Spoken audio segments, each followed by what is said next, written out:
agenda. Has everybody looked over the agenda? Is there anything you want to add or change?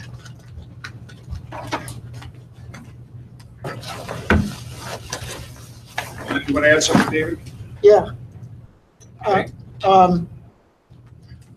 We need to discuss the distribution of the voter registration list to precincts. Okay. How much and whether or not they need to sign the disclosure. Oh, we put this in the wrong spot. I put it under old business. It's all supposed to be new business. So Yeah, I saw that. I fixed some of it, but all. Okay. Any other changes or additions? All right. We have some guests here, so those of you that aren't regular board members, would you take a moment, tell us who you are and why you're here? Welcome. Go ahead and start us off, Michelle. My name's Michelle, and I come with Kevin and keep an eye on these guys. You guys, please speak up because our records director is not here, and he has to make our minutes from this meeting from a recording. So please speak up. I'm Scott. This is my wife, Raya. We've been getting into libertarian ideals a lot, and I saw the Facebook invite. Show up and see what it's all about. Oh, cool. Welcome. Welcome. The board meetings are the boringest thing you'll ever go to. Absolutely. I know you will.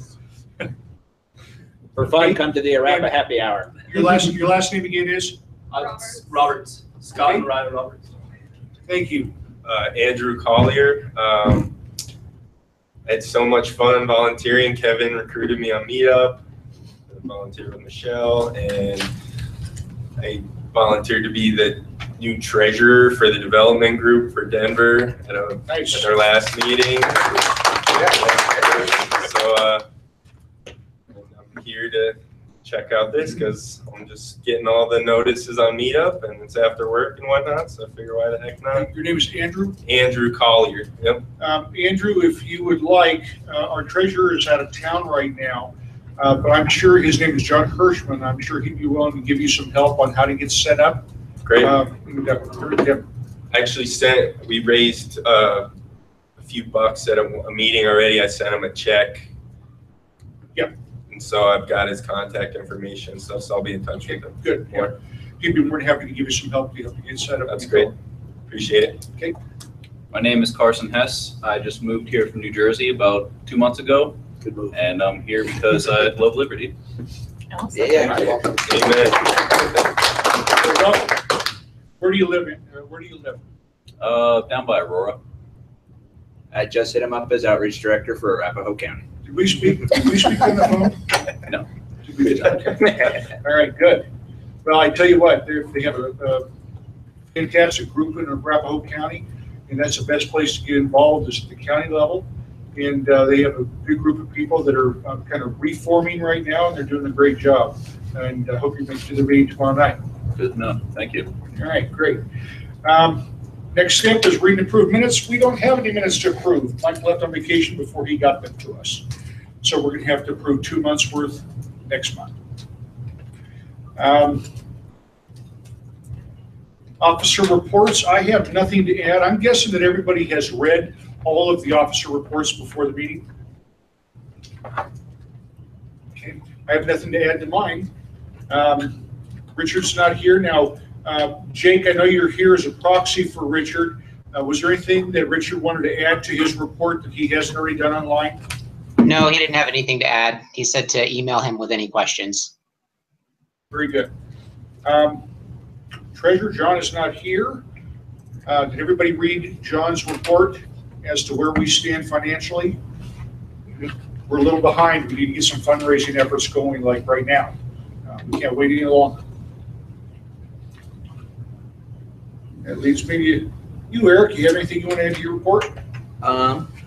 Nothing to add to the report. Just want to clarify. I do have a template of how our fundraising mailer is going to look. This is right here for anybody who wants to see it. The color is off because my printer just ran out of ink. Once I get more ink, the color will look appropriate. Next bit is to just send out, I think we were targeting about 500 individuals we wanted to do for this fundraising letter drive, or did we want to do more? I would say at least 500 to start with. Okay. But keep track of the responses. I'm going to start from the top down. Mm-hmm. Sure, Eric, I would suggest that if you have a question about the format or anything, just go ahead and pass it by me rather than take the board's time for that. Mm-hmm. And you and I'll hash it out. That way we wouldn't waste 2-3 weeks waiting for another board meeting. Yeah, But absolutely. if anybody wants to look at that after the meeting, go ahead and look at it and throw your input in there and give them some constructive suggestions. Other than that, looking to possibly do a Halloween weekend fundraiser sort of thing. I'll hit up outreach for that, just so we can brainstorm a bit. I do seem to recall at the last meeting, we asked him to bring samples of what he would have proposed to send. So he's got them, and everybody should take a look at them while he's got them. Okay. Yeah. Other than that, nothing else to add. Okay. Campaigns. What do you got for us, Kim? Any changes? No changes, just very encouraged with the number of people who are expressing interest in running. So Beautiful. very, very happy about that. We're going to talk about that in just a little bit here. That's great. All right. Outreach? No, I was going to say nothing to add, but since I did my report, we had your Douglas County meeting, and we have agreed to partner with the Douglas County at the Douglas County Fair. It is August 4th, 5th, 6th. That's a Friday through Sunday. The fair starts at noon on Friday. That's a lot of booth time, and they're really going to need some people to step up and come in and do 2 to 4 hours sometime during those 3 days. Yeah, I think I'm going to have to reach out to Tony and ask her to do 3-hour shifts rather than 2-hour shifts, or else we're not going to be able to man a booth. But, you know, I think if you put it down as 2, you'll probably get a lot of people that will sign up for multiples. And I've had, people that just say, I'm going to be there at, such and such a time, and I'll stay for the balance of the day. And that's, or maybe you actually say, hey, could you stay till the thing ends? I think the fair goes till midnight, but the booth area stops at 8 o'clock. So you're not going to be working booth till midnight. Okay, anything else? Thank you, Kevin. Regents, what do you have for us, Daniel? The only thing I have to add is on my trip on the 17th, where I'm going out to Dolores County, I'll be making a stop in, I think it's Garfield County with, and then I may not have his last name right, but Mr. Cantwell, who is starting up the group out there. We're going to stop and have lunch with him on the way out there and talk to him about some things he can do to get things off the ground out there. Okay, dynamite. As I remind everybody to speak up because we're recording this, so Mike can get the minutes correct. Legislative, what do you have for us, Michael? I don't have anything additional to add to my report since it's the legislative off season. Kind of just sitting back watching how some of the legislation passed this session is implemented and takes place. So there'll be more to come in the month of July as we see some of it coming forward. On a personal note, my campaign for Pueblo City Council is rolling along at a pretty good pace. I did get a nice article in the local newspaper where they did go ahead and call me out as a libertarian, even though it's supposed to be nonpartisan. The nice thing about it is it's raised a lot of support from unaffiliated and, believe it or not, several independent-minded Democrats who want something different when it comes to serving on city council. Would it cost you to have that libertarian word put into the newsletter? Nothing at all. I initially thought, my initial thought was, knowing the reporter, it was his way of trying to underhandedly sabotage me, but I think it backfired on him. Big L or little L? Big L. Big L. Yeah. Membership, Steve, you're just in time. It's your turn. Nothing much to add to my report. I'm looking at a couple of prospects for newsletter editor, and I need to talk to you, Kevin. So I'll talk to you, not tonight, but I mean, tomorrow, probably. Okay. And that's about it, just to set up a process for handling new inquiries. I don't have anything to add, I don't think, but I wanted to highlight a few things, and this is what you had wanted to add to the agenda. So we can talk about it here or later, was about the Facebook board scheduling. So if you want to just add that to the agenda. Why don't you just do it now? Well, okay, but let's go back to that for a second. Robert Bentley, he offered, you know, I've been trying to get someone to do Instagram, and with Hootsuite, it's really bizarre the way it won't let you schedule properly, so they have to be like live posts. So Robert's been doing our Twitter for a really long time, so I've trusted him, and he's taken over Instagram. So now we've got that starting to go, but there's very few people I would trust to post live. But Robert's never had a Twitter post removed by me. He's like got a perfect record. I'm probably jinxing him right now. But he's already got 125 follows on Instagram, and he just started it. That was it for like the report part. So what we were talking about, there were slots saved for board members, and not everyone is regularly doing their posts. So I wanted to remind everyone to do so. And Steve, I might need to get with you. Are you aware you have a spot? No, I'm not on Facebook. Are you not on Facebook? No. Okay, well then, if you're not on Facebook, there's. Do you want me to?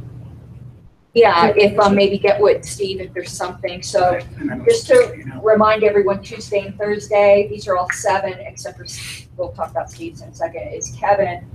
Saturday is Wayne. Friday and Sundays, Daniel Lutz. 7 on Monday is alternating between Michael Stapleton and Kim. Wednesday's Eric at 7, and then a membership post at 9. So if Kim could get with Steve on things we'd like to post to recruit members, maybe we could put an ad as well for a newsletter editor, because Facebook might attract that. But if we could get those, because it's attracting a lot of local interest. It's good to mix up the page between memes and then things that people can actually do. As you see, we have people from the meeting from internet advertising. So, Guys, you all know Jay Stooksbury and what kind of a great job he's doing for us. That's how we got him. I reached out on Saturday Night Post and asked for volunteers.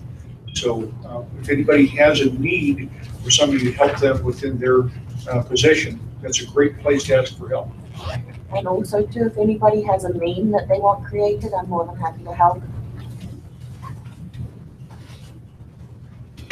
All right. Anything else, Karen? Nope. All right. Your turn again, LNC report.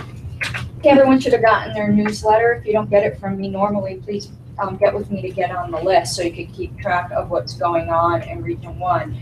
What's not in my report, though, came out after, or the newsletter, is the national membership numbers. We're tied with Washington now. So they're catching up with us. We need to keep going with that. They're doing fantastic. They're catching up with us.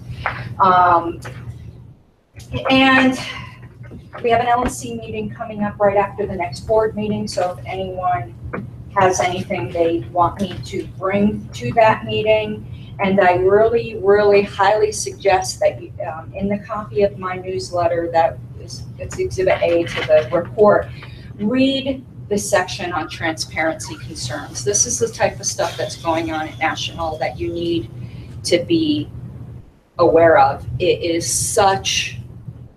so bizarre. It feels like the Twilight Zone.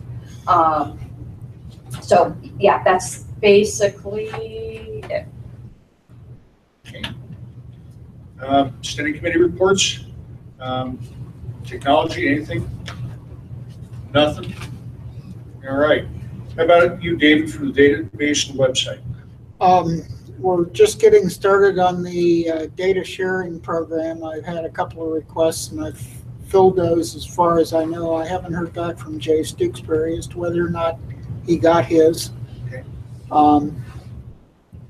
And as they come in, I usually turn them around in about 24 hours. Dynamite.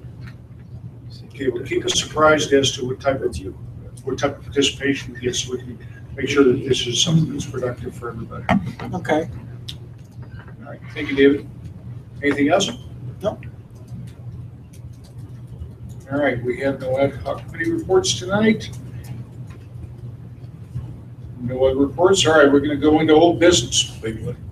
Am I a report? Why don't you go ahead, Frank? Forgive me, I didn't mean to step over you, so go ahead. No problem. Yes, I'm your liaison to the Center Right Coalition. I'm also an advocate for approval voting. 5 topics. One topic is there's 2 stick figure videos out there, Rules for Rulers, and this video will make you angry. I recommend them both vigorously. Rules for Rulers focuses on the keys to power, and this video will make you angry focuses on self-sustained anger. But moving back to Center Right Coalition, there's about 5 pieces of paper here. One of them, for those that have concealed carry permits, is a discussion of insurance, and recommended through either NRA carryguard.com or USAA. I'll send Center Right Coalition handouts and circulate them. Yes, I am going to be an exhibitor at Western Conservative Summit. If anyone would like tickets to listen to speakers there, please see me later. And the last topic, which Wayne and I have begun to talk on and will continue, is talking with the clerk and recorder of Arapahoe County. Because of 107-108 that was passed last November, he believes that this coming 2018, he'll be sending out two sets of ballots in every envelope. It will have a Republican primary ballot and a Democrat primary ballot. The voters will be instructed to use one and only one and return it and vote in that party's primary. What could happen, perhaps, depending on our rules, the Libertarian Party rules and bylaws, is there could be a third ballot of the Libertarian Party going out if we were to have a primary that needed to be decided by statewide voters. Yes. Point of information. Doesn't that only apply to major parties, and don't we not have major party status? Well, Matt's not clear on this, and so it's still nebulous, but I just want to put out a heads up, and Wayne and I will work on the details, but I wanted people to hear that. Thank you. That's David, you have a question? We are not a major party, we are a minor party, but if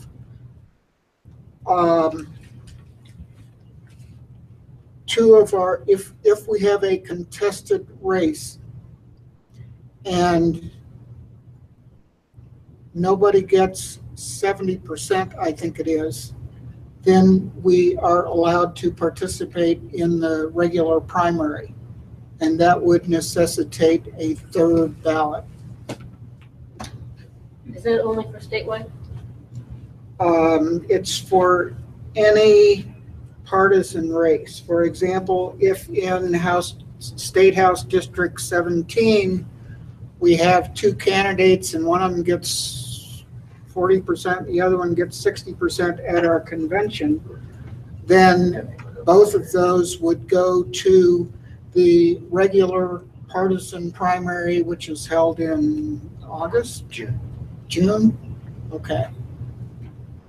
So under those conditions, whoever is responsible for House District 17, whichever counties that covers, would have to include a third ballot. You might have to create a condition. This would be a wonderful thing to get a third ballot out. What Yeah, how many times Well, have I- No, it wouldn't. No, Yeah. it'd be a terrible time. they just don't. We'll talk about that in detail. Everybody put your thinking caps on and see if we can come up with good reasons for or against this. But Frank and I are going to talk about this in more detail and see Steve's if we can tear into this a little bit. Well, it doesn't do any good for them to Thank you. That's any questions? Thank you. Thank you, Frank. All right, old business, committee appointments. That's you, Karen Ann. It's me. Yeah. Oh, I'm sorry. I got a bit distracted. I had sent out to everyone the platform committee questionnaire, proposed questionnaire, and I only got feedback from John. So I can resend it, but it was like a couple weeks ago, 2.5 weeks ago. And Richard had done one for the convention committee, and I don't know if he's gotten any feedback on that, so we need to do these applications. Okay, let me be clear on what we need. National platform, state bylaws, and state convention. The one I did was for national platform. It wasn't for state bylaws or state platform, though I could do ones for those. The national platform one, we have until February to appoint. And judging from the issues on the bylaws committee now, transparency and all that other stuff, me personally, I'm not in a hurry to appoint someone to the national platform committee. I think give them less time to screw around with things. But we need to do our state platform, state bylaws, and state convention. So I don't know what we want to do here. This is actually what I would suggest, is that today you guys authorized me to send it out, but here's my thoughts on it. You don't need to approve the questions I want to ask committee appointments, and I don't need to approve the questions you want to ask unless it's something entirely inappropriate. Because my position is, and it was my same position on national, anyone here can ask any candidate for those positions any question they want. If we don't include it on our application, that just means you get to write them privately, and why put the candidates through getting 10 communications? Any questions that any board members want asked to me should be asked. Just have it asked on the application. This is the problem, what happened with national. They wouldn't put my questions, so I had to go individually interview everyone. So rather than me resending this or that, I would just suggest within the next 2 weeks, you guys send me questions you want asked for any of the committees, and then I'll just be responsible for sending the surveys out. I don't think you need to approve my questions, and I don't need to approve yours. I'll run it by Wayne finally to make sure, you know, we're not asking anything wildly inappropriate. And then I just send it out, because we've been working on this now a couple months now, and I don't want to keep punting it. And I think we need to decide a date that we want to do the national platform. But we need to do those 3 state ones right away, particularly convention committee. Okay, we need to vote on appointing you to this task. Well, yeah, I suppose so. Do you have a motion? Do I have a motion? That's a good idea. That's a good question. But before you do that, Michelle had a point. Yeah, I have a question. If no one volunteers to be on the bylaws or the platform committee, does that mean we just leave it alone for a year? We've never had anyone not volunteer. But yeah, that's what it would mean, I think. But we've never had anyone not volunteer for it. Okay. So, oh God, I'm nauseated today. So I would move that the board authorizes me to, before the next board meeting, send out an email with an application for the state convention, bylaws, and platform committees, with any board member getting me questions that they would like included within the next 2 weeks. Second. Okay. Any discussion? Call the question. Any objections? Okay, passes. It's on you. I'll do those 3. But that then remains, that's the state level ones. So we still need to make a decision, and it doesn't have to be today, when we want to, what time frame we're looking at for national. National. Before we pass over that, would you kind of bring everybody up to speed as to what our obligations are with the national platform appointment? You know, how we got that appointment, and then also what that person's obligations are going to be. So we got it because we are in the top 10 bylaw sustaining members. So that's why I'm always so eager to keep us in the top 10 of national memberships, because we get an automatic platform committee seat. We actually qualified 2 ways. We got it in the per capita rankings, and we also got it in the top 10. Washington ended up getting a spot because we could only get it in 1, and so we gave them a little gift. So if anyone's watching this, hi Washington. So what the we would need to appoint at least a platform committee representative, but we're also allowed an alternate. Alternates get to participate in the debates. They just don't get the vote. To me, participating in the debates is just as important as the vote. So I would suggest we appoint both a representative and an alternate. They have to participate in an email discussion list where they bring forth proposals.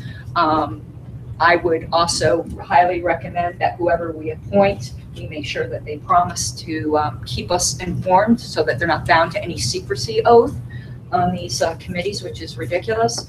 And they will have to attend at least 1 in-person meeting before next convention. And they have to come to convention because there's another in-person meeting right before. And it could be more than 1 meeting before convention, but it's generally 1. For instance, in September, the bylaws committee is meeting. And I'm on platform and bylaw, so I'll have a bunch of meetings. So those are the obligations. So there is there's definitely a time commitment, but there's also a bit of a financial commitment that you have to be able to travel, and you need to be planning to go to the New Orleans convention and then, you know, someplace else during the year. And who knows, maybe the platform committee will be in Denver, the meeting, but you know, don't know that. So that's our obligations, and we have till February. We're not the last date to appoint, so it's not like we're holding anything up, even though I wouldn't feel that if we were, but we're not.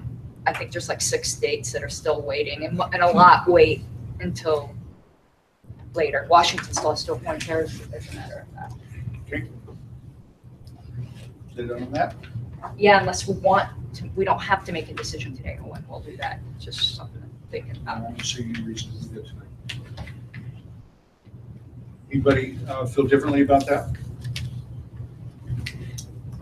I do kind of have a question, not about the timeline, but aside from somebody being qualified for the job and able to attend meetings, do all that, I mean, I guess I'm wondering what questions would be appropriate. I mean, I guess anybody could ask what they want, but you mean in terms of the candidates' political views, or? Well, I can tell you, like, I'm going to go off the top of my head.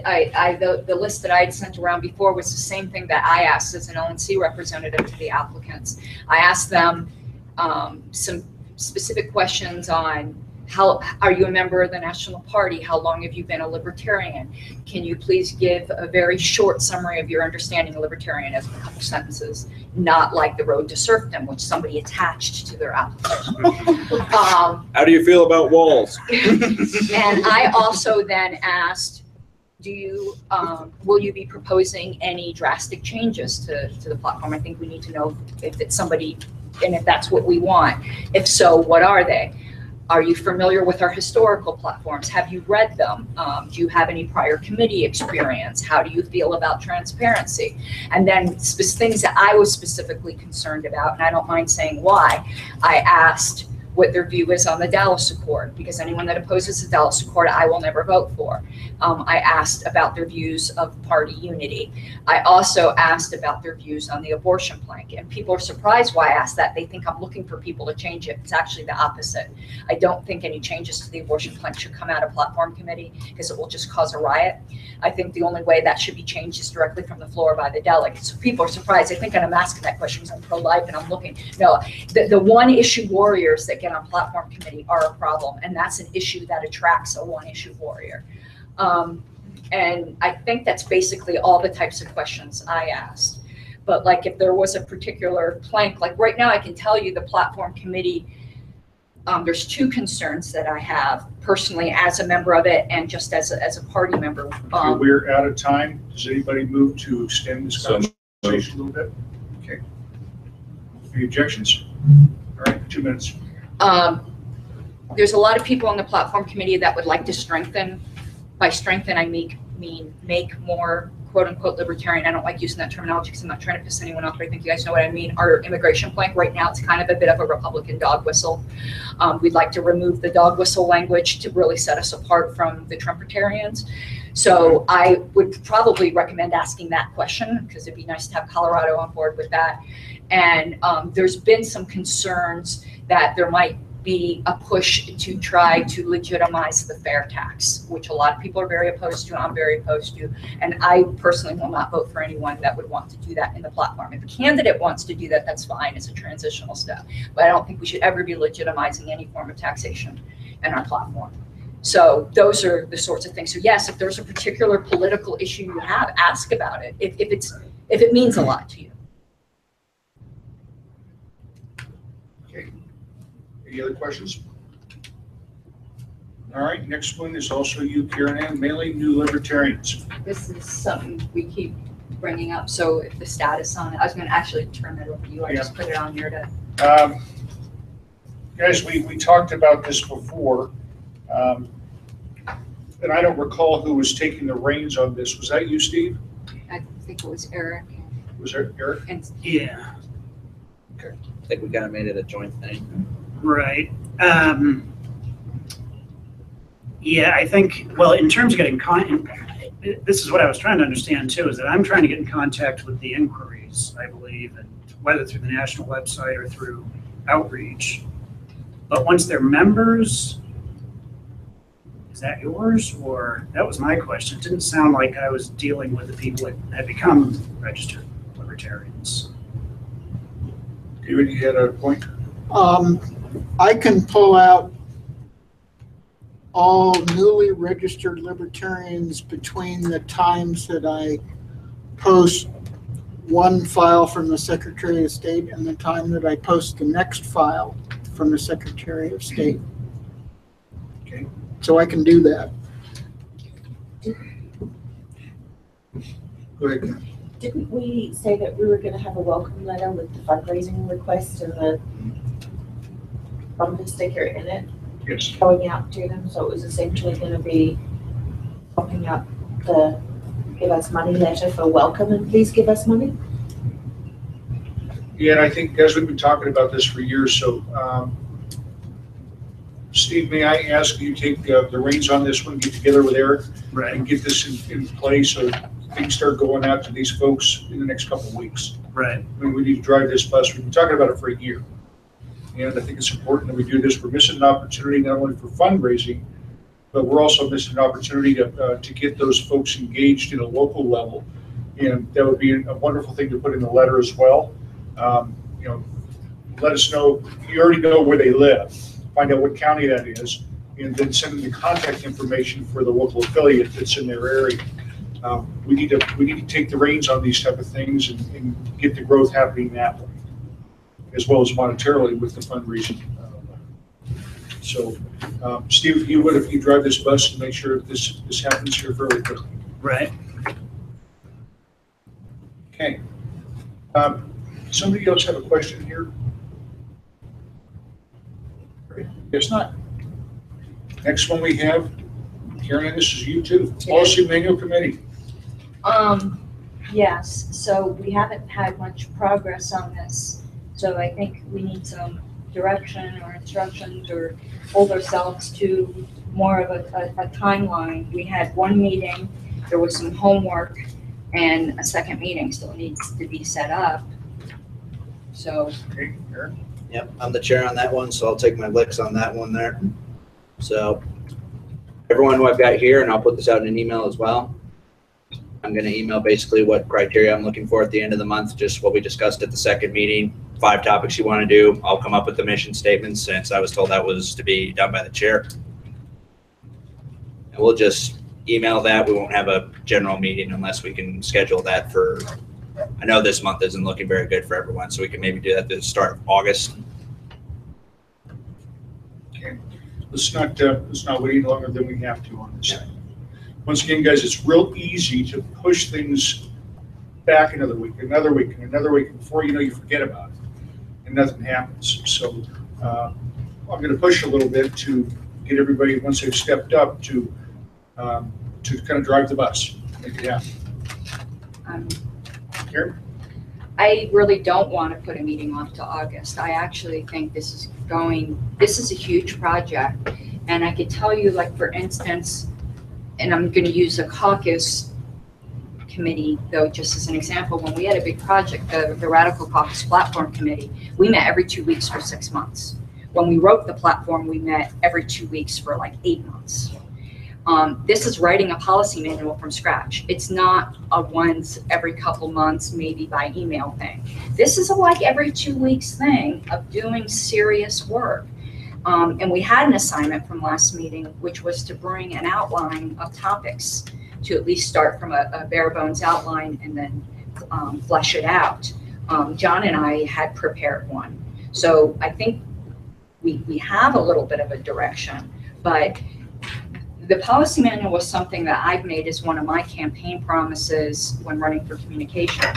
And this is a big project, and I think we need to meet every 2 weeks. And I think it just needs to be a standing meeting, that we're not trying to coordinate, that it's every Friday at whatever it is, and that's our schedule. And we go forward until it's done. This requires a lot more discipline than we've had. Okay, Eric, can you take control of that? Yeah, I can. My question though is, what's going to be working? Because every time I put out emails, like it's the classic libertarian thing, herding cats. I'll herd the cats if I have to. That's what I signed up for. But the same token, it's like if I'm constantly herding cats because I can't get anyone to commit to a date, it's like, well, then you get to set a date with the fewest people that have objections to that date, and just call the meeting. All right. I would suggest you use a program called Doodle. This is my suggestion, that you let everyone know we're going to have a fixed meeting date. It's going to be every other whatever, Thursday, whatever we decide. Or just say we're going to start having a mixed meeting date on a certain day of the week. Go to this Doodle, go to doodle.com or whatever, and have everyone vote for which day of the week works for them, and then we can make a decision from there. And give them 3 days to answer. If they don't answer it, then whatever. But there needs to be time frames and just driving it. Yeah. Okay. Anything else you want to talk about on that one? Okay. So another one. It is. LNC data dump follow-ups. This is, Steve, you had mentioned this. So what are we doing with these now? And I'm not so sure we have a game plan. So when we get the monthly data dumps from the National Party, I know David's putting them into Nation Builder, but we need a program here to follow up on the lapsed members from the last report. So between one report and the other, people whose memberships lapsed, we need to be calling them and asking them to renew. Okay. Will you have that documentation, David, who those people are? Hold on. I'm not sure. No, you don't trouble David with that. Once we assign somebody to this, if it's not obvious between the two lists, like I haven't looked at a data dump in a while, if it doesn't indicate who the lapsed are in the last month, whoever gets assigned to this can get with me. I'll give you who to write at home office. You just write them and ask them, I need a list of the Colorado lapsed members in the last month. It takes 2 seconds for them to run it and email it to you. There's no reason to spend a lot of time on that, but this needs to be somebody's project. We're talking some months we drop 30 members. It doesn't look that way because our numbers stay the same, but that's because we gain 30 and we lose 30. So there's between 20 and 30 flux each month that we need to be following up on. You're looking for someone to take the reins for calling these For people? calling them, hey, I see your National Party membership expired. You know, I can go ahead and take that, and while I'm doing that, I can help put them in touch with their local county people. Let me know who at LPCO I need to get a hold of. Yeah, okay. Thank you for that, Daniel. You're welcome. And is that something that you want to coordinate with Steve? Would that be something that would be in Yeah, if you Steve's can wheelhouse let me as know. well? Yeah, I'll make sure you're CC'd on all the emails and all that. All right. And I gotta double check on this, but I'm pretty sure you can offer them the free t-shirt as well to renew. That'll be sent to them from National, not from me, but I'm pretty sure that's an ongoing offer. I just have to I'll double confirm check that. with them too. Yeah, I think it's the lapel pin they're offering now. well, they always have I have mine. What's it? Well, You have leverage. yeah, I'll get with you on that. Good to go. Okay. Kieran, historical items. Oh, see, John's not here. He had asked the question, but I'd sent an email around to the board where Beatrice had come across things in our Colorado archives that she thought belonged to the National Party rather than keeping in our archives. She gave them to me, and I'd sent an email around to the board asking if there was any objection, that I was just going to turn them over. And John, nobody really had an objection, but John asked what they were. And so I figured I'd just bring it to this, it being the subject to this meeting. What it is a bunch of training manuals, big, thick, like, you know, those spiral, you know, those, what's this called? That's driving me crazy now. So there's some of those training manuals, there's National Party platforms, there's National Party Platform Committee reports, and some National Party brochures. So I'd like to turn that over. I'd like my state, me, to turn it over to me to put in with the national records. I scanned quite a bit of national stuff, which is on our website, so I assume you know about that. I do. This is some additional stuff that Jeff Orrick had in the warehouse that Beatrice had went through. Okay, do you have a proposal you want to have a vote on? If you do, let's have a motion. Well, yes, let me give some background to this here a bit.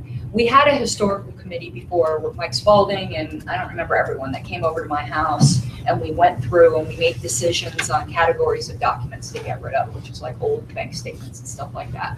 So I already know the broad categories. The committee has already made those categories. So now while I'm working with Beatrice, I would ask that the board just authorize me to be able to direct her according to what the historical committee previously decided on disposition of the records, with things that could belong in the national records just to give over to national, which is me, and things that need to be discarded, things that need to be scanned, we'll make the arrangements to be scanned, and everything's going on to LPDA. So I'd ask at this point that the board just grant me the authority to finish this project through, work with Beatrice on that. Is that your motion? Yes. Okay. Do we have any discussion? Any objections? Okay, that passes. That's yours, Karen Ann. Okay. The next one here, Karen Ann put it on the agenda, but I'm going to go ahead and address it. Joe Johnson has committed to coming to our meeting next month, as long as he doesn't have a travel problem. He was going to try to make it tonight, but he had some business-related travel that changed his timing, so he wasn't able to make it. So he's given us a semi-commitment towards next month. And we need to make sure that if we have any questions that we want to raise to him, that we have those prepared ahead of time, so that we can use this time as wisely as we can. Did you have something else you want to talk about, No. Joe Johnson? Okay. Just remembered we wanted to talk about that, so I stuck it on there. Okay. Next month's meeting is on the 14th. The 14th is the next meeting? I'm asking. Is it the second Yes, Monday? it'll be the 14th. Yep.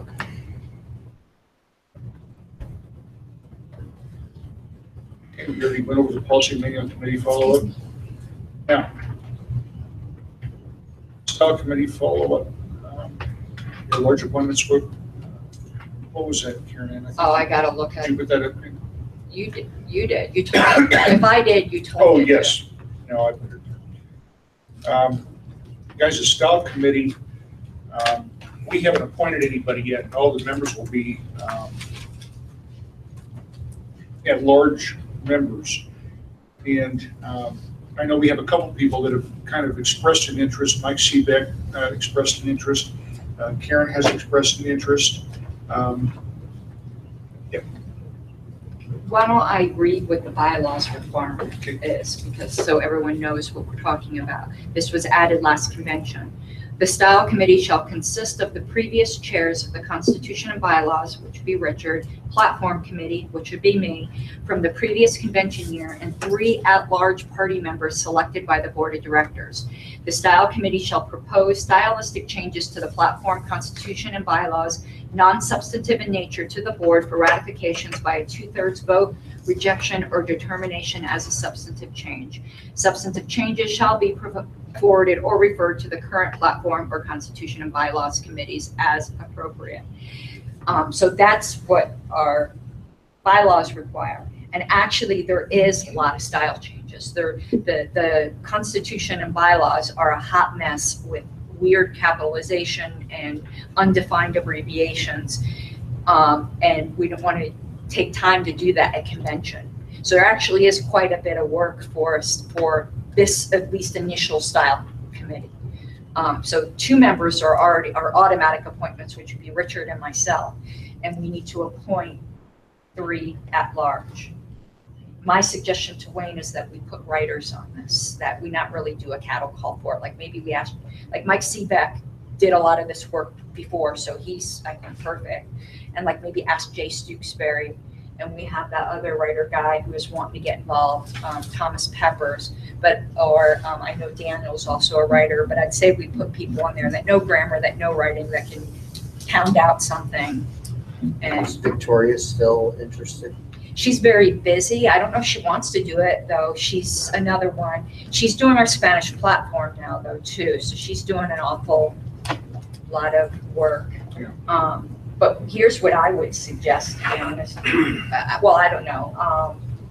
I think we could do it by email ballot over the next month, appoint 3 at-large members. Let us reach out to some people, like let me ask Jay if he's interested, not promise anybody anything. You're going to be back in touch with Thomas Peppers, maybe ask him if you're interested. I don't know if Daniel's interested. We can find out Victoria. And then we'll have a pool of names and we just do an email ballot. Because Jay or Thomas or anybody might just say they're not interested. We might only have 3 people. Or if anyone else knows anyone that has proven writing ability that we could put on it. Well, Kim's got so much on the plate. But any board member that wanted to obviously could throw their hat in. Okay. I think CBEC's really going to be the workforce on this, though. So how do you want to, what are your thoughts about how to address this? I would send out an email to personal. I'd say everyone, contact. if anyone knows anyone that's interested, that might be qualified, find out if they're interested, send them to Wayne, and we'll do an email vote on 3 appointments. If we have more than 3, we do it by approval voting, and those will be our 3. Okay. Could I make an additional recommendation? Yeah. As you add these names, can we just get a real short 2 or 3 sentences? Yeah. Who are these people and what makes them qualified? So if we do end up with 5 or 6 names, and I assume an approval voting process with the top 3 will take, that'd be good.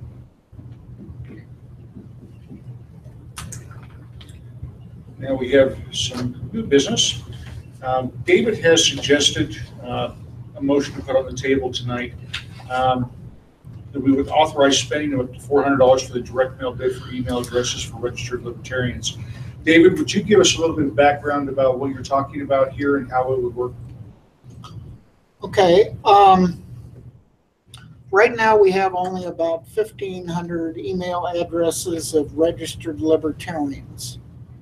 We have 40,000 members. So we're talking roughly about 3%, I guess. I think by acquiring a significant number of new email addresses, we could substantially enlarge our pool of people to ask for money, for candidates, for volunteers in the county groups, and for lobbying the legislature. There's a lot of things that we could be doing if more members were active, and this would be one way to reach out to those people. Otherwise, we're just going to be doing it by catch as catch can. Well, maybe we can match them up with new people and so on and so forth, and that's a very long process. So I'm trying to see if we can speed up that process and actually get some critical mass here, where we could have, instead of having 15 or 20 registered libertarians in a state house seat with an email address, we might have 1 or 200. How many addresses will that $400 buy you? It should buy us roughly about 10,000, and that's about a 25% coverage of our membership. Just a point of information. What is the Nation Builder email limit, and how will that impact the Nation Builder charges by obtaining more emails to send email out? I can answer that. It's not by, it's by the number of emails we have in the number of entries we have in the database. This isn't going to be adding entries. These people are already in our database. It's just adding additional information to an entry that's already there. And there was a mistake before. I think Jay misunderstood. We can send out, now I forgot. It's not going to affect any charges is what I'm trying to say.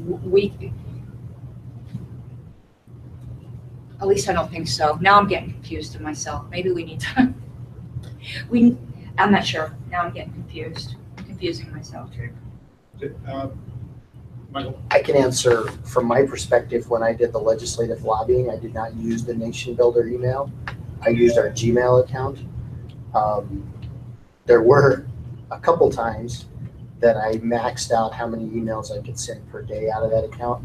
So I had to make sure that I was a little bit earlier sending those emails, those legislative lobby emails out, so that I could always, whatever I maxed out that in that 24-hour period, I could send the next day. Because now I'm beginning to think there is something that there might be a certain limit to the emailable entries. I think there's a certain number of database entries. We have like 70,000 or whatever, but I think there might be a limit to emailable.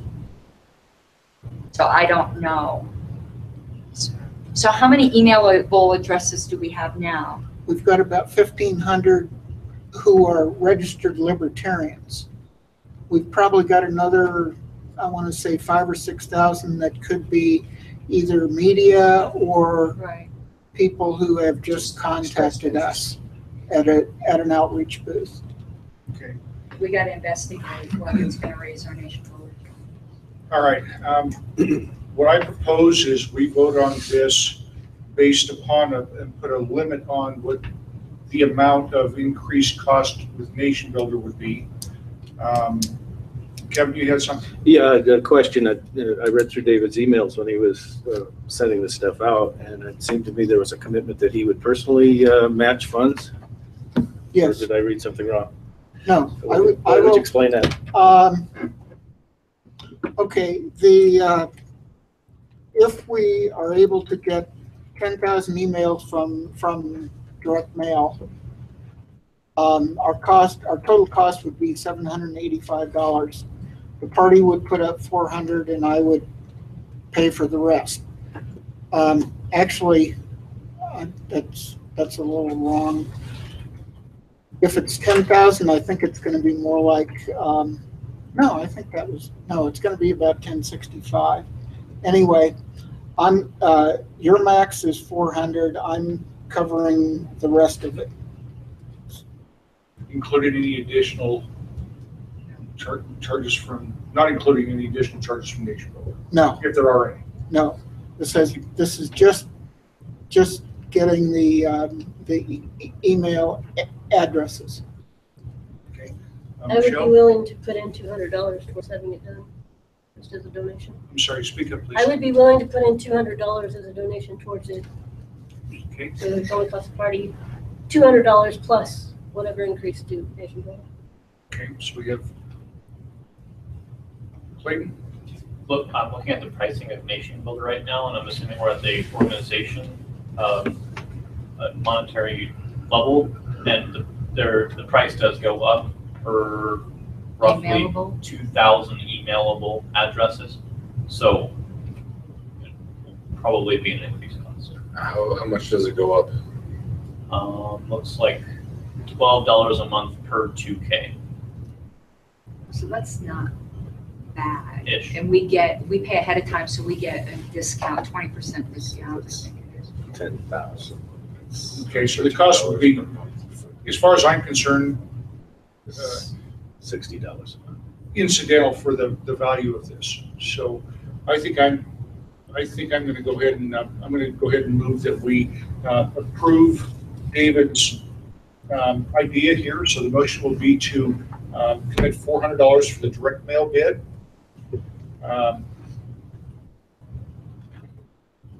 Plus whatever additional cost there is to Nation Builder, which based upon what Clayton just said, it doesn't look like it's going to be significant. Seconded. Do you have any further discussion? Just that, do you want to put a cap on it or make it conditional on, just in case we're wrong about the price increase, or? I have something. Okay, to answer your question, I think we probably should. Karen? We need these email addresses. If it turns out we don't want to put them all in Nation Builder, we do some jiggling around with Nation Builder, we could always do that later. I think we need the email addresses. What we do, I think we're conflating the two issues. We need the email addresses. If we decide we're going to do some other program other than Nation Builder, if we can't afford to email our constituents, we've got a problem. And we have this offer from David. I don't think we should make the two contingent. If we end up having to make another decision with Nation Builder, that's a separate issue. I personally eventually want to move us back to Civi CRM, as you guys know, and save the party a couple $1,000s a year. But that might put the fire under our butt that we have to do that. But in any event, I think we need these email addresses. Okay, any objections? Out of cap? It's a lot cheaper than postage. That it is. Okay. Do we have any objections? Okay, looks like that passes. David, you got it. Okay. Thank you. Thank you.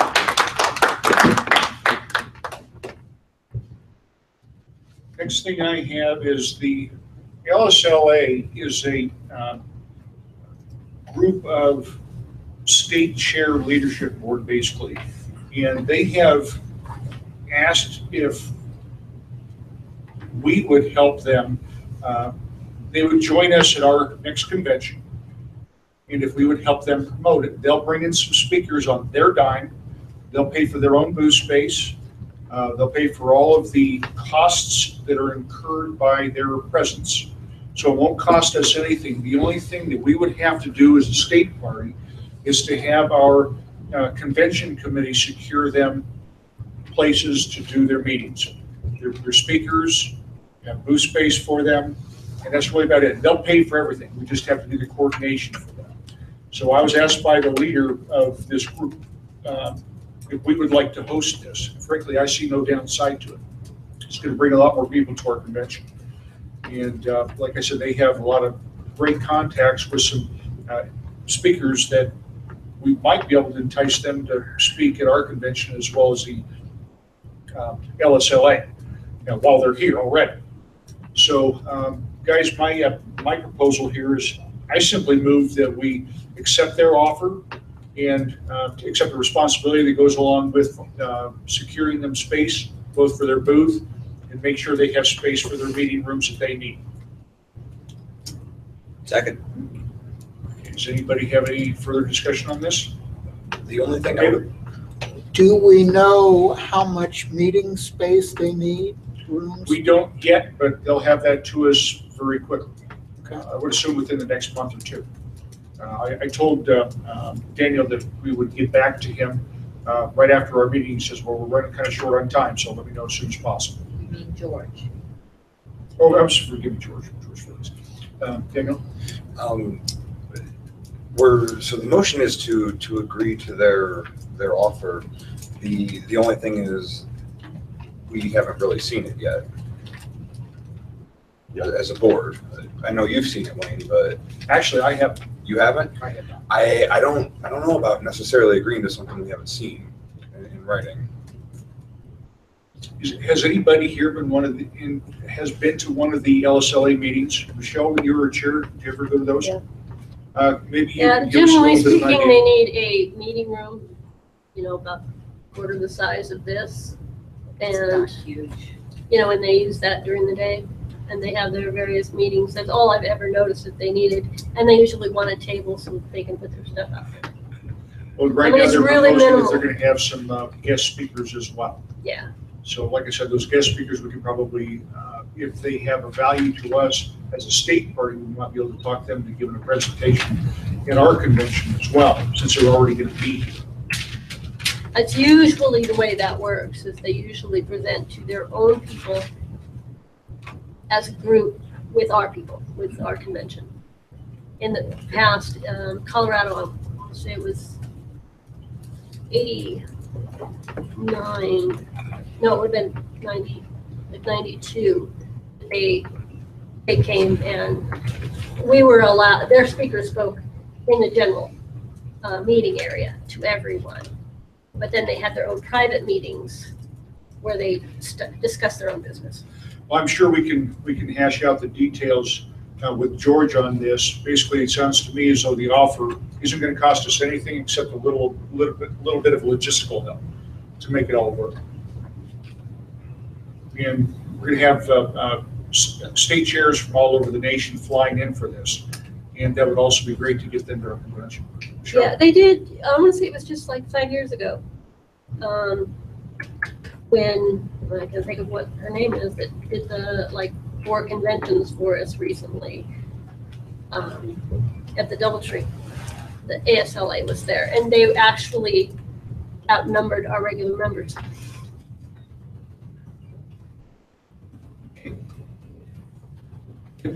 I think it would be good for us. I think it would bring us attention. I think it would increase ticket sales on a non-presidential convention. So I think it would be a good draw. I have to agree with that. Okay, any further discussion? Do we have any objections? Okay, I will reach out to George and tell him that we're on board.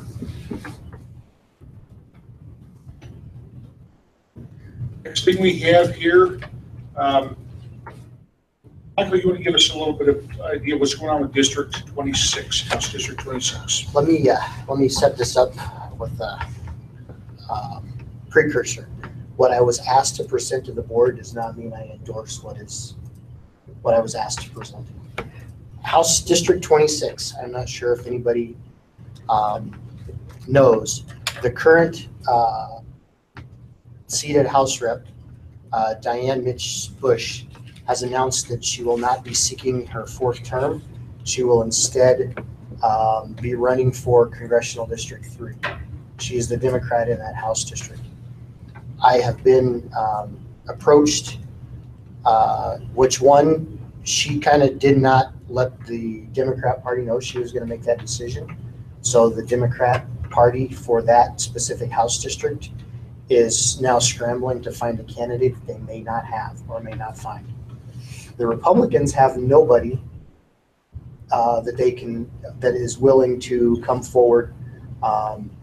The last Republican that ran in that district, the Republicans were hoping that he would get elected only so that they could get him out of route in Eagle County. I've been approached by a couple people who are unaffiliated but have worked with the Libertarian Party. One of them is a member of the National Party. They're both unaffiliated. They both worked on the Gary Johnson campaign this last election. One of them was a paid staff member. They would like to see if the board would be interested in one, seeking if we have somebody who is a libertarian who is interested in running in House District 26. However, their issue is they don't want to put them on the ballot as a big L libertarian. They want to put them on the ballot as an unaffiliated and petition them on the ballot. They have met with they've met with a group of unaffiliateds, they've met with a group of Republicans, and that's how they believe that they can win that county.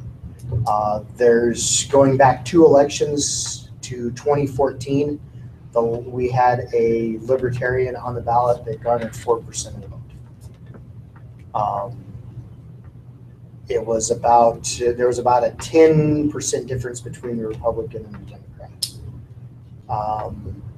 Like I said, I would prefer to find a candidate that's a big L candidate that we could put on the ballot, and let everybody else, let the Republicans and Democrats flounder in finding a candidate.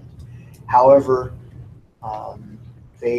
several of the unaffiliateds just feel that they would not get enough of the vote if one of the other parties should run a candidate to push that person over.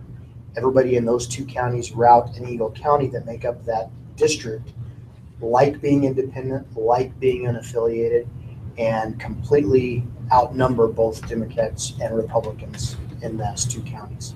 What are the geographic boundaries of this area, Mike?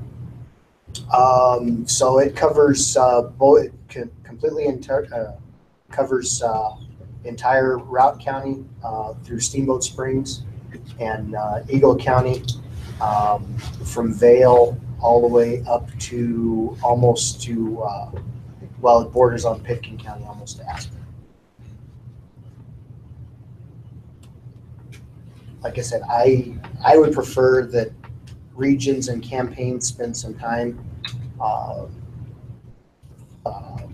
trying to find a big L libertarian to run that's serious about running a campaign. I know there's libertarians in that area that have been on the ballot before in several other races, but they have not been focused on running a serious campaign. In this case, a line holder is not going to get the job done. And it gives us an opportunity to start searching now to get a jump on whatever they would decide to do. They would like I said, their preference would be to the unaffiliateds to work with the Libertarian Party and put the unaffiliated on the ballot and work together to try to get that limited government.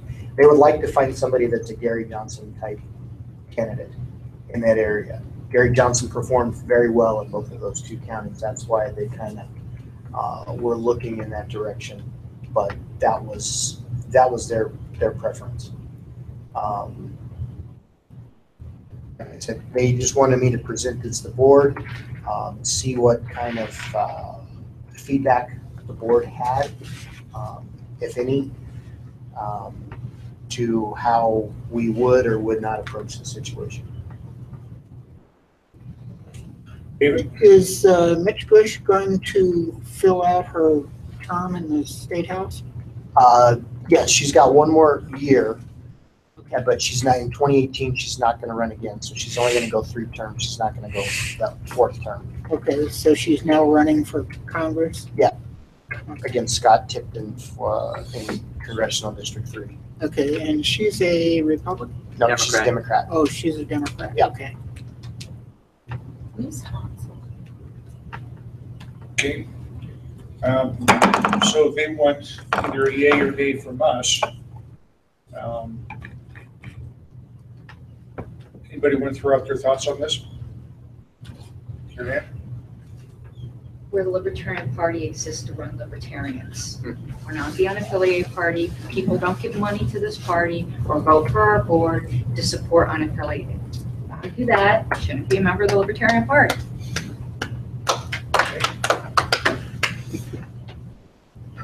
Anybody else have something? Here. Point of information. Yes. So is this group asking us to endorse an unaffiliated candidate if they find one? If they found one and petition, they say that they can get the signatures, no problem, to get the person petitioned onto the ballot. Because my question was, well, why not just have them run as a big L Libertarian, present their candidate convention, have the delegates vet and approve the candidate and put it on the ballot.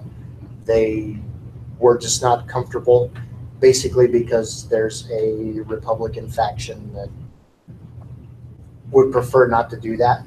They would prefer to support a unaffiliated as opposed to a big L Libertarian. But they want somebody that would be defined as that big L Libertarian to fill that seat and get him into the state house. So they want a libertarian, just not a libertarian. Yes. Well, it just sounds like a great opportunity to run our own candidate. That's That's the way I see it. Yeah. We'll just take 4% away from whatever they were gonna get. You know, at this point, it really gives us a leg up and advanced search for somebody who's serious about running. Now we know a good race. Yep. Yeah. And we could, if somebody's, I mean, it's 2 counties, it is really spread out, but it's nice gonna take country. some work. It's gonna take a grassroots campaign to get out and get it done. So whoever we do, if we had somebody committed to doing it, we could have a really good showing on those 2 counties in that House district. Okay, so the closest candidate that's expressed interest is the guy in Hartselle, and then I've got another guy in Moffat County. But he's not registered as Libertarian as far as I can tell yet. I don't know, he has to be. They would have to, and I believe to get on the ballot, they would have to live within that district. Yes, they do. So I will get on Nation Builder and track down everybody who lives in that county. And if they've got a phone number, I will give them a call. Yeah. And throw up a Facebook post. Yeah. And it might not hurt when you stop in and visit in Garfield County, it's a neighboring county, to see if they might not have contacts. With somebody. Yeah, That'd be good. Eagle and Garfield, I have Do a we lot of want- political activists that communicate back and forth all the time in those counties, so. I'm Do just we saying, want- here, just a minute. Frank, you had something? Just once again, approval voting, fewer spoilers, less sabotage, more viability, visibility, and I'll go back to sleep. Thank you. Go ahead, Eric. Thank you, Frank. Do we want to be putting a notice out on Facebook, or do we want to keep that close to the chest for now? I think we want to just let regions and campaigns work that out and not really put that out there right at the moment. The people who contacted me, like I said, they're connected to the Libertarian Party. They follow all of our stuff. They know what's happening. So if that's the way we're going to go, Let's play in cards to close to our yes. chest. Michelle? I have a question. If for instance, we can't find a big L Libertarian that's willing to put in the work to run, and they do come up with an unaffiliated candidate that is very libertarian, if he's not a big L, but very close to that, would the party be willing to endorse that person, even though he's not a libertarian? If Can't. we don't have anyone in the race. We I can't. don't think we can. It's, I believe in our bylaws, it's specifically written, we can only endorse libertarian candidates. And whether we would want to or not, I think is a point of conversation. I personally think that we need to stand behind libertarians, and if we get caught standing behind somebody that is not a registered libertarian, that does not wear the flag, libertarian flag, then we're defeating our own purpose here. So I think. Well, and we're diluting the brand. Well, And when they go and vote to, take away a bunch of people's property or whatever, and then they were endorsed by, we have no control, no power of censor, or nothing. I look back to what happened back during the recall elections of 2013 and how the state Libertarian Party was used as a tool of the GOP to advance their lawsuits and get them everything they wanted with a bunch of empty promises to the LP, and we got nothing out of it except a existing bill. That's why, we are big L libertarians for a reason. And if we're gonna put a candidate on the ballot, they should wear our brand. And if we're gonna work, I appreciate what was brought to me. I appreciate their angle of trying to do something, but at some point, these people need to make a decision, because the unaffiliated, there's no brand, there's nothing to it. Do we need a formal stance on this, Mike? If we do, we'll need a motion. I would, I can give you the contact information. If the board wants to make a motion that we will not participate or help search for a candidate, and then the chair of the party can sign off on that letter and get it to them. It probably won't be received well, but it will state our position. Okay. Any more discussion? Any objections to Michael's motion? Yeah, I'm sorry, I guess it's probably more discussion. Do we need to write a letter in response? I don't know if we do or not. I don't have a problem. They would with like writing a some letter type, if they want. I don't know if it needs to be a letter. They would like some type of response if we're willing to participate in that. I could just tell them, honestly, the board looked at it and that's not how we want to approach the situation. If they want to jump on board and help us support a big L libertarian candidate in that district, then by all means, they're welcome to step up and do that. You could also say the board can't. Yeah, you can't just Can't. fall back on the rules. I don't think our bylaws say that. We had a proposal for that, and I don't think we got to it at convention. I was just doing a quick search through it, and I didn't find it. I could be wrong, but I don't want to do know it was say. brought up in the committee. Yeah, I don't think it made it to the delegates. I think we ran out of time. So before we start saying something, we need to confirm it made it through there. I don't think it did. The fact that it was proposal, there's a conflict Yeah. from the beginning. I don't. Well, because it's referred to next committee. Yeah. So we have pending next convention, very likely this exact proposal, so. And, well, guys, as far as I'm concerned, even if our bylaws did allow it, I think that we're all on the same page that this is not something that we should support. Michael, if you don't think we need a formal response here, I think you can go ahead and carry our thoughts to them and tell them that we'll be on board if they want to run a big L libertarian. Yeah, if they want to help do that, then us they're not gonna get our search support. for a candidate, somebody to bring to the convention for the delegates to vet, if they have somebody in mind.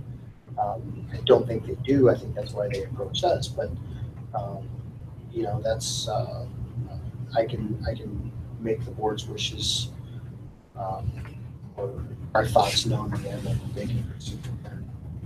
David? What's the deadline for changing your registration to be a libertarian candidate?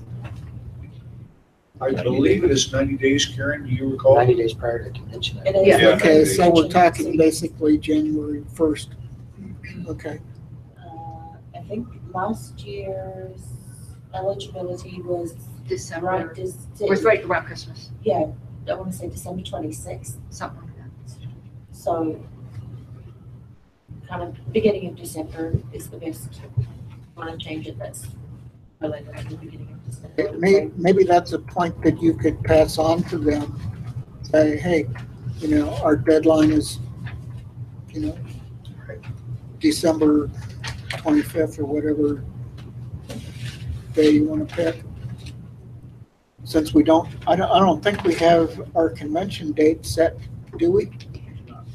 We don't, and that just reminded me, I really need to look at, Wayne needs to look at our documents to see there's a deadline for setting a convention date.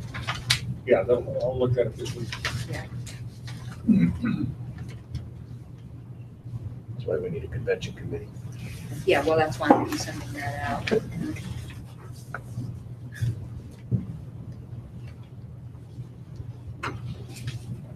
Okay. The last thing I have here is voter registrations of precincts. Whose was that? That was mine. David, you want to Yeah, tell us what your thoughts are here? we have one request from somebody who lives in Denver and wants a list of registered voters in their precinct. So they can go walk the precinct and meet him and so on and so forth. Yes? I actually did fire off an email to the board about this, and Karen Ann hit me back. If they're just asking for names and addresses, that's public information. We don't need a user agreement, as long as that's what they're taking. Once they start getting into more PII and stuff like that, that's where we need something like the user agreement. So If they want emails or something like that. yeah, if they were looking for emails or something. So as long as it's that info, just name and physical address, then they're good to go, and it doesn't matter how many. Okay. Is this a person that's going to be running for office? I don't think so. I think he's just doing prospecting or trying to get people interested in forming a little group or something. I don't really know. Well, I think that would probably be worthy information to have. If you could, David, find out a little bit more information. I don't have any problem with them. Are you guys talking about doing just a very minor data dump? To this? Yeah, like Just the registered voters that you can get from the Secretary of State. It's not a privilege. Well, the county clerk's office will also. In this precinct, there are 25 registered libertarians. That's the list that he wants. And frankly, we have the data. I don't see any reason if you're willing to knock it out. Does anybody else feel differently?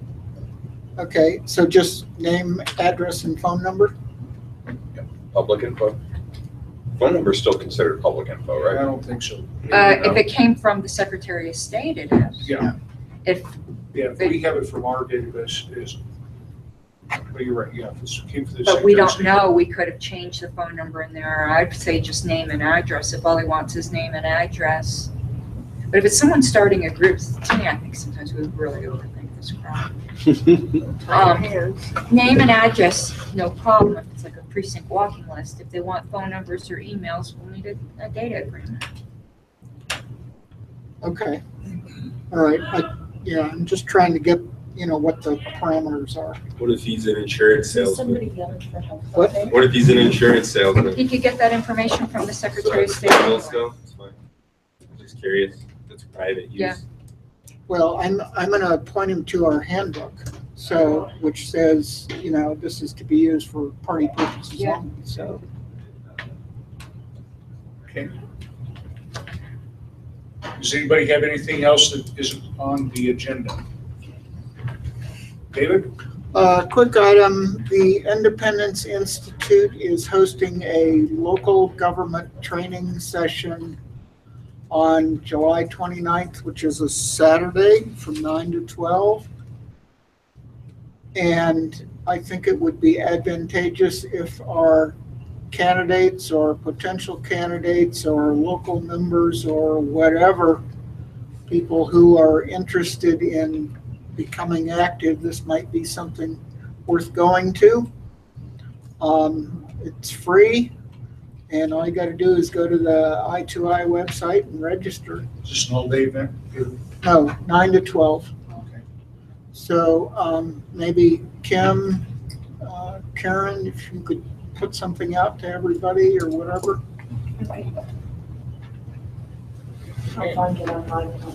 It's posted. All right, anything else, guys?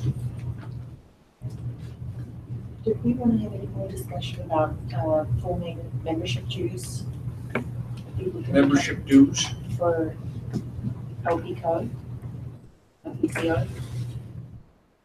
That's a bylaws thing. Yeah, I think that's going to take more time than we have. Well, and that would have to go to a bylaws committee. That we can always request committees to look at certain things, but that's not something we have the authority to do, like on our own. And that's something I think we need to gather a lot more information. The states that do have dues, do they feel as though that's hurting their dues requirements? Do they feel as though that's hurting their membership? Or obviously it's generating some money for them, but I don't want to chase anybody away because of that, so we have to be very careful about it. I wasn't thinking about being a requirement necessarily, because you could be registered as a Libertarian and not be an actual county member. You have the option to pay fees and say that you are a county member of both. Okay. $25 will send you a card. You can be a member without the card. There are other issues though, and I don't know if they apply in Colorado, but I only know this from other states, is I don't know what the election law is here though, but when you start having classes of members or different distinctions of members, it can cause problems. I believe our membership is defined by state law, that registered libertarians are our members. And when you start having, well, dues paying and non's doing it, are there different benefits, or they even have a different label? That I think we really need to have someone who's familiar with our statutes look at. I don't know if it's an issue here. I think it was in Florida, they had a big issue with that. Well, frankly, that's one of the things our fundraising director should be doing. Is reaching out to people and asking for money rather than stir the pot. So, all right, guys, is there anything else? Yes, one last thing. We actually just had someone try and show up to the board meeting that was not able to make it. He's in a wheelchair and he could not make it in the front. And I'm not sure if there's even an elevator that leads down here. I don't know. Well, he wants to attend at our next board meeting. What's his name? Philip. Phil. Yeah, I don't remember his last name. I'm sorry. Phil. Phil? Yeah. I gave him my card to. Is he from Texas? I don't know if he's from Texas. I was expecting a fellow from Texas tonight. In a wheelchair? Well, he didn't tell me that. I don't know. I didn't ask. Maybe they're, I'm sure Independence has to have an entrance. Well, they've got the ramps leading up to the front, Right. but all the doors upstairs are closed right now. And I don't know of any elevator or anything like that. Okay, shoot his contact information. I gave him mine and he said he's gonna reach out to me. Okay, good. And also let him know as well about the live streaming too. I will. Which isn't the same as being here, but for accessibility. Right. He's shown up at Libertarian stuff before. Not carry him. Like I've seen him around. Okay. All right. Carry him down the side. Probably not actually. Nah, it's a motorized chair. Yeah, it's pretty heavy duty. Oh, I think I know who you're talking about. Yeah. The younger guy who had a dog with him at the convention. Yeah. Yeah. That's it. Yeah, I know Phil. Okay. Well, guys, anything else? Well, that is it. We have a motion to adjourn. So moved. Any objections? We're adjourned.